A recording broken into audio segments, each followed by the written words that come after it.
Hey guys, welcome to the channel. This is a video I shot a while back that I'm just now finally getting to. It's going to be a two-part video with part 1 comparing the 2.3 versus the 3.3 hybrid, and part 2 comparing the 3.0 and the Platinum versus the 3.0 and the ST. We're in the 2.3 right now, so let's go ahead and start it up and see how this one is. And this one was an X-loaner, so it already has some miles on it. So once we get it warmed up, we might be able to do a full throttle depending on how everything's going. Alright guys, so let's go ahead and take off here. Ooh, we got a Mustang GT making a bunch of noise. Okay.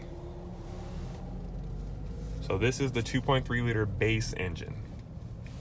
And our dealership orders the 2.3 with rear wheel drive because we're in the desert and most people don't need all wheel drive. But the all wheel drive one will probably drive very similar. It'll probably just feel a little bit heavier. It doesn't get as good as gas mileage, but it probably won't accelerate as fast either. So I guess it will feel different. So far it seems to be fairly smooth.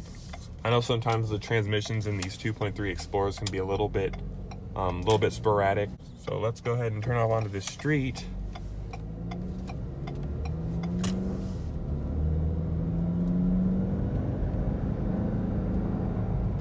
Oh yeah, okay. So when you're just accelerating normally, it has plenty of power. Doesn't feel slow at all. And the car isn't fully warm yet, so we'll just kind of do a little one. Oh yeah. You just dip into it and it gives you a whole bunch of torque. So we're at the bottom of the hierarchy right now, and this engine is really good so far. Does it dip into a little bit? Oh yeah.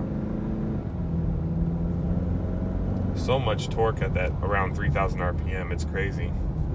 All right guys, we'll just accelerate, like, let's just say you need to get up to speed briskly. So let's see how it is when you're just kind of briskly getting up to speed.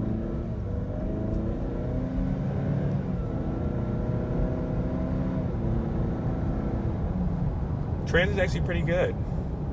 It was a little jerky on that first shift, but it's pretty good when you're kind of accelerating moderately. So not bad so far, not bad. And then obviously with the 4-cylinder, you have the 4-cylinder sound, but I feel like people that buy Explorers aren't necessarily worried about the sound. All right guys, turning off onto the street here. We'll just accelerate normally so you guys can see the shift points and everything. Nice and smooth. We're gonna turn on this street here and we're gonna put it in sport mode. Let's go ahead and do that real quick. There we go. Put it in sport mode, and we'll just give it a little bit of throttle, see what happens.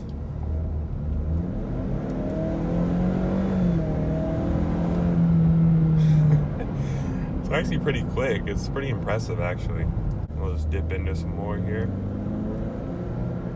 Yeah, in sport mode it even feels even peppier. So this is a very competent base engine. Well, let's go ahead and hop in the hybrid and see how that is. Alright guys, next up on the list we have this hybrid Explorer right here. Let's go ahead and hop inside this one and see how this one is.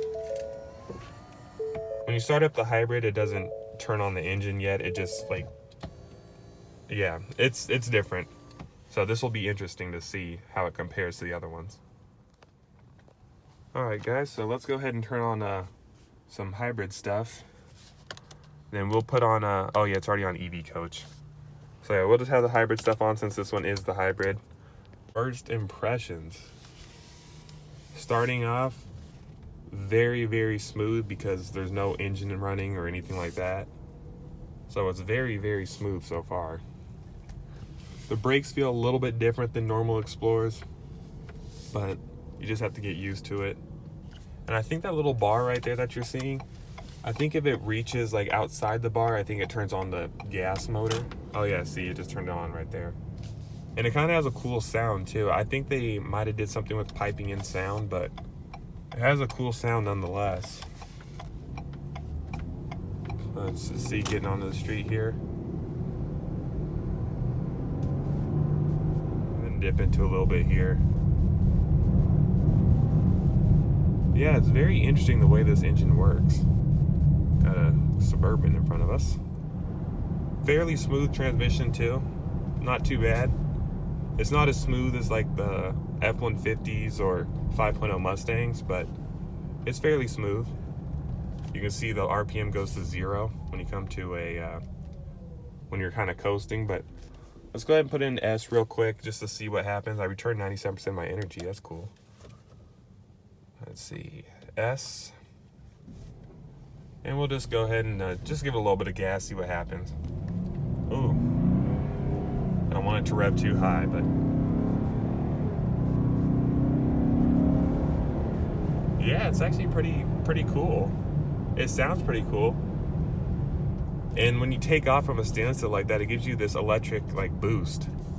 This is probably just normal for people that are used to hybrids, but since I'm not necessarily used to a whole bunch of electric stuff, it's kind of, yeah, like I get a boost and then, yeah, very strange.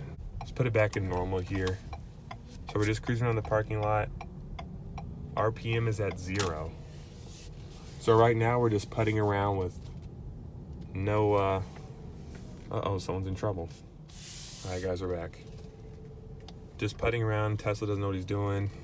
Let's give it a little bit of gas coming around here and see what it is when you're accelerating briskly.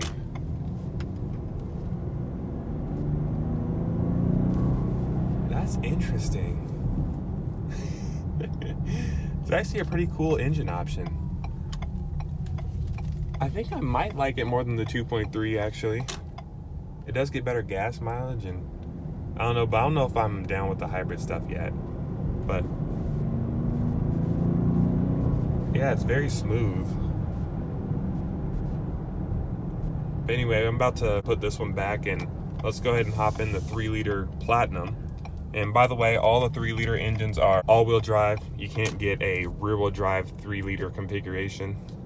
This one happens to be rear-wheel drive, this Explorer Hybrid. But you can see there, look, we're in all electric. So right now we're not wasting any gas. And let's regenerate some braking here. Come to a nice smooth stop. Make sure no cars are coming. Alrighty. Gas engine kick back on. Let's give it a little bit of